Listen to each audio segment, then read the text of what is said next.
Ẹ má jẹ́ atanra wa jẹ ẹ̀yin èèyàn wa.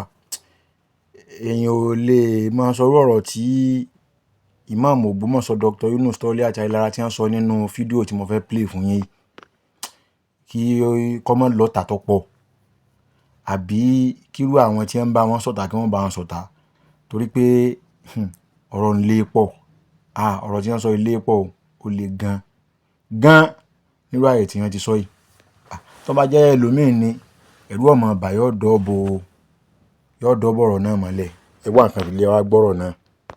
ṣe rí ìsìláàmù kọ́ wa lẹ́kọ̀ọ́ tó pọ̀ ẹ̀kọ́ ìsìláàmù la sì gbọ́dọ̀ lò ní gbogbo bí a bá jókòó.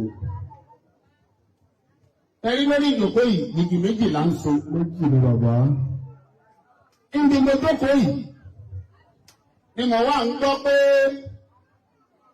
yìgì kan yìgì mùsùlùmí sí mùsùlùmí ni. Yìgì ẹlẹ́ẹ̀kejì yìgì mùsùlùmí sí baba aláwo ni. Mo wá sọ pé rárá o. Mo wá sọ pé yìgì ẹyọ kan lè ní èso kejì. Bẹ́ẹ̀ kẹ́ gbọ́ dáadáa. Mo ní yìgì ẹyọ kan lè ní èso ẹlẹ́ẹ̀kejì. Àwọn tó wá láti Ìlọrin mùsùlùmí làwọn ń so yìgì wọn. Ẹlẹ́ẹ̀kejì míì ní so ìwà pé bàbá ìyàwó kó fọmọ rẹ̀ lọ́kọ. Ìgbè bàbá ìyàwó kó fẹ́ kí ni o? Wọ́n fọmọ rẹ̀ lọ́kọ. Olùlọ́wọ́ bí ẹni tó wù lọ́fọ ọmọ fún. Ọlọ́wọ́ wà á parẹ́ ní àkáǹtì tèmi pé ń fi mùsùlùmí fún aláwo. Sáà wà papọ̀. Àyà kò lọ́wọ́. Ẹ máa gbọ́dọ̀ àdáhùn kèé ṣe aburú kéèyàn já láwo. Torí ẹlòmíràn ní àwọn kọ́lé aláwo mo nífẹ̀ẹ́ àwọn aláwo ọ̀nà pọ̀ dé èèyàn bíi tèmi ni wọ́n. Ọlọ́run sì clear fún aná Al-Qur'an. Ọba àlekè ọlá ní ó ní inna khalaqnakum. Ọlọ́run ní àwa Ọlọ́run la dá gbogbo yín. Ṣé ẹ gbọ́ dáadáa? Faminkum kafir wa minkum mu'min. Àwọn kan máa bẹ́nu àwọn tẹ́mi Ọlọ́run dá oríṣẹ̀ṣe ni wọ́n jẹ́ aláwo ni wọ́n jẹ́ ìdá ẹ̀ṣẹ̀ sí òsì gbogbo ẹ̀yin àfáàyè ẹ̀ bá àparapọ̀ kẹ́ ẹ sọ pé ẹ̀ ní ṣiṣẹ́ ní ìmọ̀jú wá sínú lójoojúmọ́ àwọn kan máa jáláwo láì jáde láì. ọgbọ́n tá a dá sí òsì. fàmí gbọmọ́pì àwọn kan sì ń bẹ àwọn máa jẹ́ mùsùlùmí so wọ́n jẹ́ aláwo ọ̀sọ́ wọn jẹ́ ní ibi ọ̀sọ́ pé wọ́n yé ṣe yan rí ẹ̀sìn wa ní oṣù kí ni ó ní ọ̀pápọ̀. Níbo ní wọn Al-Qur'ani bákan náà, Ọlọ́run ní walau sha'a rabbukum. Tó bá ṣe pé Ọlọ́run ọba àlejò ọlá tó bá fẹ́ ni, laja'ala an-nasa ummatan wahida. Tó bá jẹ́ Ọlọ́run fẹ́ ni gbogbo yín ìjọ kan náà lè bá jẹ́. Ìtumọ̀ ẹ̀ ni pé bá a ṣe ráwọn Kírísítẹ̀nì nù wa, tá a rí Mùsùlùmí, tá a ráwọn aláwo táwọn tó ń ṣẹ̀ṣẹ̀ wọn yẹn.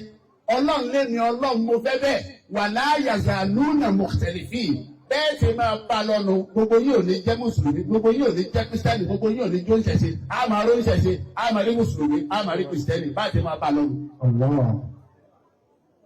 Mo rò pé ṣé ní ìsìn náà mo rò pé ìyẹn náà clear ìtumọ̀ ẹ̀ ni wípé èèyàn jáláwo kò ní kọ́ mọ́jọ ọmọlúàbí kò sì ní ká mọ́jọ ṣe àjọ máa ṣe. Ẹ máa wá gbọ́ ìtọ́nà òfin wá kílẹ̀ ẹnu Kùránì fún wa ní Ọlọ́run ní kúlíyá ayyuhal kafiruna ẹ̀yin àfẹ́ máa bá ń ké la a'budu ma ta'buduna wala antum abiduna ma a'budu wala ana abidu ma abaditum wala antum abiduna ma àbúdù. Ẹgẹdẹlẹ. Lákùn dínà fún ìwádìí dín. Èmi ọ̀rọ̀ wa dé lónìí. Àyà kọ́wọ́lá. Ọlọ́run ló ní ká gba kí ó dáadáa lọ́dọ̀ ẹ̀yin lọ. Àyà kọ́wọ́lá. Ẹ ṣé ewu yìí là ń lò. Ewu yìí là ń lò. Bàbá wa ṣe Ádámà tí wọ́n kọ́ wa ń kéwú. Ọlọ́run bá wa kẹ́ wọn. Àmín. Nígbà wa san wọn lẹ́san rè. Lẹ́san rè.